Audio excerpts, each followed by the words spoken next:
Hello বন্ধুরা, আজ আবার চলে এসেছি একটি ভিডিও নিয়ে। অনেকদিন ভিডিও দেওয়া হচ্ছে না। আজকে এই গাঁদা ফুল দিয়ে কী বানাবো বলো তো? দেখতে হলে পুরো ভিডিওটা দেখতে থাকো। আমি এতগুলো ফুল তুলে নিয়েছি, এবার এগুলো কুচিয়ে নেবো।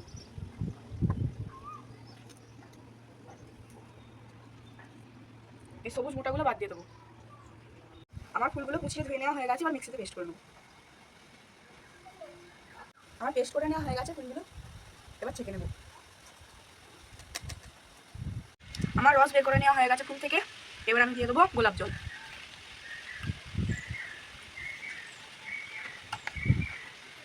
এখানে আমি নিয়েছি কর্নফ্লাওয়ারটা দিয়ে দেবো। আমার গুলিয়ে নেওয়া হয়ে গেছে, এবার এটা থালায় ঢেলে নেবো।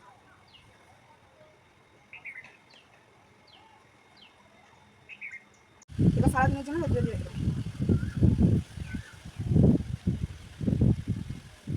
রোদ্দুরে রেখে শুকিয়ে গেছে, এবার চামচে করে তুলে গুঁড়িয়ে নেব।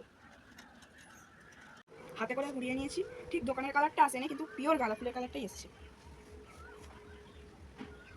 ভিডিওটা ভালো লাগলে চ্যানেলটিকে সাবস্ক্রাইব করে দেবেন, পাশে থাকবেন।